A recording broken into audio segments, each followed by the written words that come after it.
그리고 윤석열 후보는 조금 전에 대선 후보가 된 이후 처음으로 대장동 현장을 찾았습니다. 그 자리에서 바로 이재명 후보를 정조준했습니다.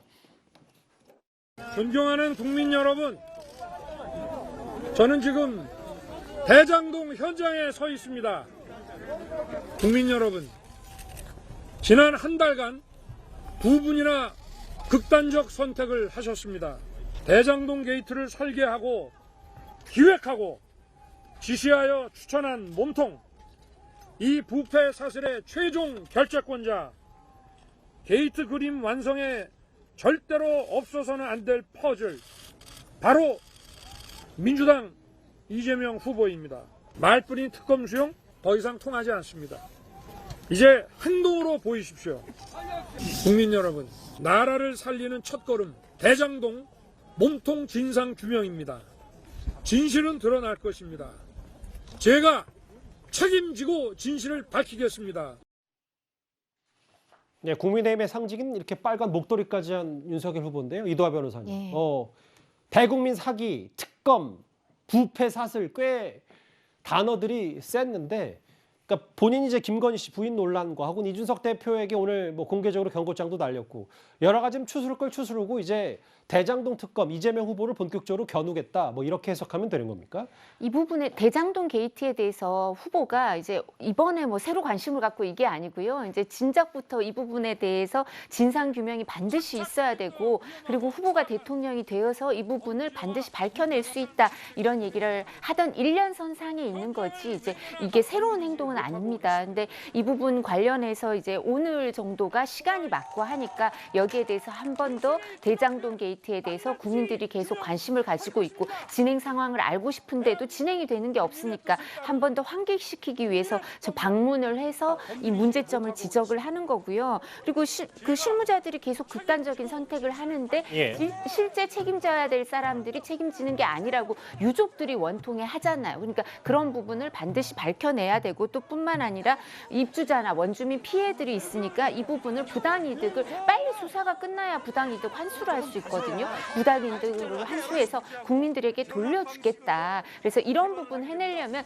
정권 교체가 되고 윤석열 후보가 대통령이 되어 이런 부분을 해낼 수 있다. 이 부분을 한 번 더 강조하는 겁니다. 저기 보니까 대장동이 지역구인 김은혜 의원도 있고요. 뭐 대장동 1타 강사로 잘 알려졌던 원희룡 전 지사도 함께했습니다. 이도항 의원님. 그런데 이제 민주당 여권에서 봤을 때는 본인 관련 의혹을 좀 눈을 돌리려고 바로 대장동 찾아간 거 아니냐 이렇게 오늘 비판했거든요. 네, 아무래도 그렇게 볼 수밖에 없는 거죠. 지금 이제 어제 부인께서 사과를 하셨는데 그 사과가 이제 정확한 또 사과가 아니었고 오히려 이것들에 대해서 의혹이 더 증폭되다 보니까 오히려 이 부분에 대한 시선을 다른 데서 돌리려고 하는 것 아니냐라고 하는 측면이 하나가 있고요.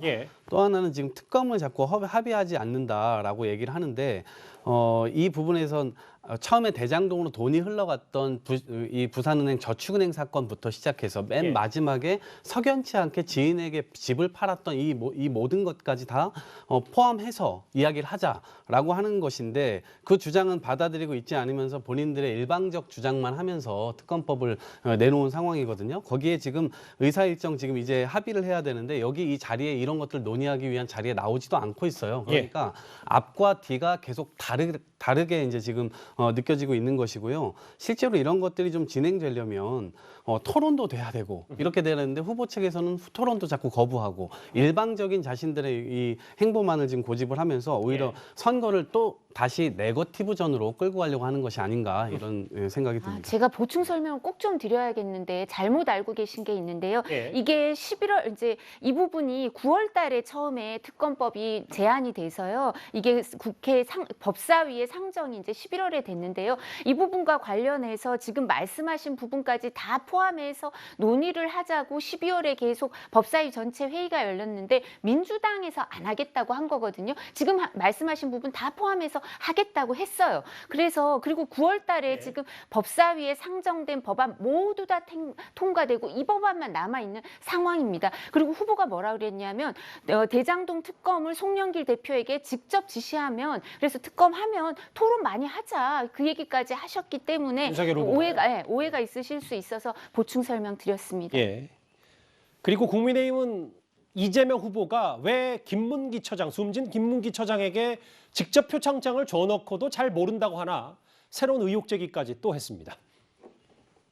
이분은 말씀드렸습니다만 일부에서는 그 산하 직원이고 해외 출장도 같이 갔는데 어떻게 모를 수 있냐 그러지만 제가 그 실제로 하위 직원이라서 기억이 안 나고요. 제 전화번호부에 입력은 돼 있는데 왜냐면 그때 통화를 여러 차례 했기 때문에 근데 그 사람이 그 사람인지는 연결이 안 됩니다. 저는 기억이 없어요. 성남시 공무원도 아니지 않습니까? 세미나- 산하 기관의 뭐 직원인데 단군 그걸 최대사 다 알아야 됩니까? 설사 김문기를 알았다 한들 그게 뭐 그렇게 대단한 일입니까? 진성준 의원이 뭐 설사 김문기 처장을 알았다는데 그게 뭐 대단한 일입니까? 왜냐하면 또 이게 뭐 거짓말 논란도 휩싸일 수 있고 실제로 오늘 윤희숙 의원은 밥을 30끼 같이 먹은 사이인데 모르는 사람이냐 이거에 대해서도 계속해서 국민의힘이 문제 제기를 좀 하고 있거든요. 저는 충분히 뭐 논란이 될 수 있는 사안이라고 생각을 합니다. 다만 저는 이렇게 생각을 해봅니다. 뭐냐면 김문기 씨와 이재명 후보가 호주를 같이 갔잖아요. 당연히 그때 당시에는 알고 있는 사람이고 이름들을 불렀을 겁니다. 근데 6, 7년이 지났고 또한 이재명 후보가 성남시장과 경기도지사를 지내고 그러면서 대통령 선거에 준비를 하면서 굉장히 6, 7년이라는 시간이 길어졌고 예. 그런 과정에서 사람의 얼굴과 이름을 매치시켜서 기억하기는 상당히 어렵다고 생각합니다. 굉장히 많은 사람을 만났고 많은 시간이 흘렀기 때문에 그래서 김문기 씨가 극단적인 선택을 한 직후에 어떤 기자들의 질문에 자신이 어떤 기억이 나지 않는다 이런 측면을 얘기한 것이지 어떻게 호주까지 같이 갔는데 기억이 안 나겠어요. 아마도 김문기라는 이름과 그 얼굴을 정확히 기억하지 못했을 거라고 생각되고요. 예. 이재명 후보가 실은 거짓말할 이유가 없거든요. 김문기 씨가 이재명 지사가 이 사건 불법적으로 개입했다라고 한 진술을 한 적이 없고 또 비리에 연루됐다는 진술을 한 적도 없기 때문에 김문기 씨를 모른다 한들 안다 한들 특별한 실익이 전혀 없다는 측면에서 그런 실익이 없다는 얘기를 해드리고요. 예. 또한 김문기 씨가 최초의 언론에 공개됐을 때에는 유동규 씨의 측근이다. 그래서 초과이익 환수정을 삭제했다라고 했었는데 지금 언론에서는 다시 뭐 측근도 아니다, 뺨을 맞았다 이런 식으로 하면서 전혀 내용이 달라지고 있거든요. 그런 측면에서 사실관계가 정확히 규명되지 않은 상태에서 어떤 상태를 추정해서 얘기하는 것은 적절하지 않다 이렇게 말씀드립니다. 예. 대선 후보가 된 이후 처음으로 대장동을 찾은 윤석열 후보 얘기 정리해봤습니다.